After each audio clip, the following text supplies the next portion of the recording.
cannot believe I'm saying this, but Treyarch just turned off skill-based matchmaking here in Black Ops 7.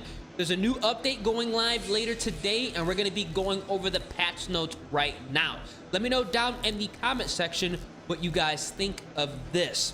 So we have an exciting day 3 of the Black Ops 7 early access beta coming later today, including some important multiplayer playlist changes. Let's get into it. So matchmaking and open mosh pit. Like all things in beta, our collective goal is to gather critical in-game data and feedback to make Black Ops 7 the best experience possible. We're engaging with the community discussion about matchmaking, and we'll be making some updates to our playlist plans. Today, we'll have 2 playlists available, Mosh Pit and the new option, Open Mosh Pit. Listen to this. In Open Mosh Pit, kill consideration is drastically reduced when matchmaking, with the goal of providing more varied match experience and outcomes. This playlist will match players with and against players of more varied skill differences than in current multiplayer matchmaking system. So this goes ahead and confirms that the skill-based was in fact giving us an artificial playing experience. The matches that we were in were necessarily not what we should have been in if it was going off of ping, which is ridiculous in my personal opinion. We all knew that this was going on, but the fact that they just came clean about it in black and white is wild to me. Let me know down in the comment section what you guys think. In all reality, I don't think us as a community caused Treyarch and also Activision to go ahead and push this update through. I think it had to do with Battlefield 6 and all the hype around that game, because there are a ridiculous amount of Call of Duty players that are really excited for Battlefield 6 to release, including myself. If you look at all of the Black Ops 6 videos, streams, look at the comment section on the Call of Duty videos when they release content around Black Ops 6. It's literally littered with people saying, thanks for the Battlefield 6 ad. I cannot wait to go ahead and play Battlefield 6. Thank you for letting me know that I should just play Battlefield 6 and skip Black Ops 7. That's literally all you see. And they're responding to that by making a mode that's going to be reducing the skill base, so we have a more, varied multiplayer experience. In my personal opinion, this is a massive W. This should have happened years ago, but at least it's happening now, and hopefully they just go ahead and remove skill based after this beta is over for the official launch. Now, the maps and modes in both playlists are the same. Imprint, Cortex, Exposure, The Forge, modes, Team Deathmatch, Domination, Hardpoint, Kill Confirmed, as well as Overlord. So they're gonna go ahead and get as much data as possible to see if people are playing longer, and also to see if the lobbies are gonna be breaking up mid-game, depending on the type of players that are in them. If it's filled with lower skilled players and maybe 1 or 2 high skilled players, are the lower skilled players leaving? Are they staying? This is what they're testing out to see if the retention is going to be up, because I can guarantee you if the retention is up, there's going to be a high chance that this is going to be going through the initial launch of the game, and we could be in for a fantastic year. I really hope they just be open about everything and not release some BS article about, oh, people are backing out, people are leaving, what I'm saying? Like, we all know that's not true, because bad players don't care if they're going 2-40. They're staying in. It doesn't matter to them. So hopefully we'll see what's going down. We will continue testing throughout the remainder of the beta, so jump in and see what you think. Looking ahead, we recently confirmed that we're planning some additional perk changes, including slot assignment for launch.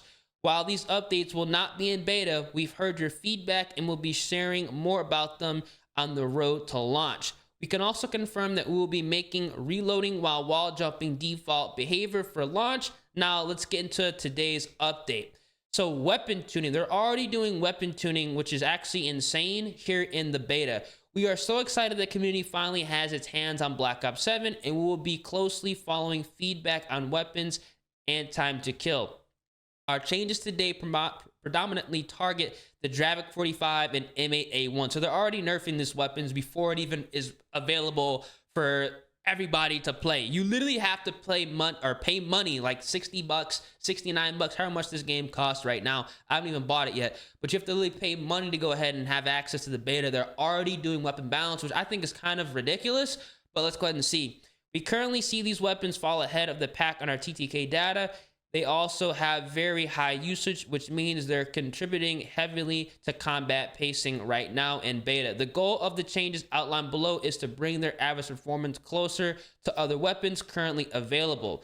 Our intent with Black Ops 7 is for weapon TTK to sit in the same range as Black Ops 6. There are many factors that play into TTK beyond player health and weapon damage profiles, such as recoil, both actual and visual, movement, average engagement distance, and more. Throughout the beta, we will be assessing how all these factors are combining and contributing to general TTK.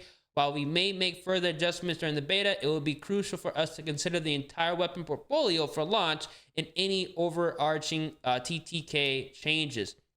So for the Raiden, they addressed an issue with ADS firing motion when using the Raiden 45K with the skeletonized grip. I barely see people even running this. The Dravec 45... so they went ahead and they reduced the damage. They also reduced the they reduced the maximum damage range. It's now at 14.6. The medium damage range, they reduced medium damage range 2, and they left the minimum damage range. So they also adjust fire rate reduced from 667 to 652, headshot multiplier reduced from 1.3 to 1.2x. Aim down sight time increased from 220 to 230. Sprint to fire time increased from 160 to 170. Tactical sprint to fire time increased from 280 to 290. Movement speed reduced by 0.05. ADS movement speed reduced by 0.03. And sprinting speed reduced by 0.05. And crouch movement speed reduced by 0.03. The M10 Breacher, they are going ahead and adjusting this weapon. The M10 Breacher is receiving some minor changes to help with fluidity when firing after rechambering and to pull back a bit on its mobility when charging. We are keeping an eye on its power, but as general goal, we want shotguns to be more in the mix when it comes to weapon balance in Black Ops 7. The charging mechanic will offer us some extra knobs that we can use to push the effectiveness of the M10 Breacher at range in a controlled manner. So slightly reduced rechamber interrupt time to better match animations and improve fluidity of consecutive shots. Walking speed, including while charging at hit, reduced by 0.15. ADS movement speed reduced by 0.05. Addressed an issue that caused the charge state on the M10 Breacher to become stuck after a melee attack or equipment usage. So here's the M8A1. The balance of the M8A1 will live and die by how easy it is to land its one burst kill. We think it's pretty close to where it needs to be, but it still has a bit too much consistency. We're making some small nerfs to its recoil, but we're being conservative because we don't want to push the weapon too far back the other way into inconsistency. In addition, we're further pulling back on some handling and mobility stats. Our goal is for players to face a choice between building the M8A1 for maximum one burst consistency or building it for aggressive play.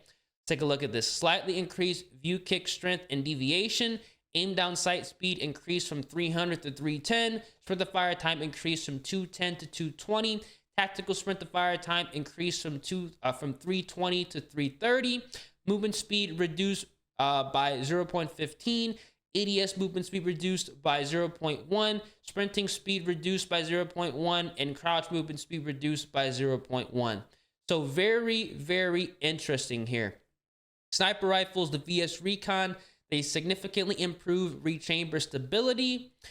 And for the maps, they permanently open several doors throughout the Forge and Cortex, increase the time that automatic doors remain open before closing, and they also increase the rate at which doors will open automatically when approaching.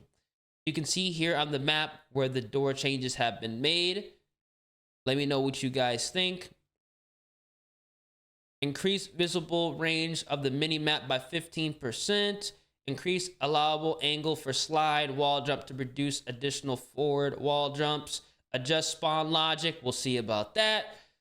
Increase weapon XP earn rates. Increase overclock earn rates. Increase overclock earn rate for the drone pod field upgrade. I also did that for the skewer score streak. And they did a number of stability updates.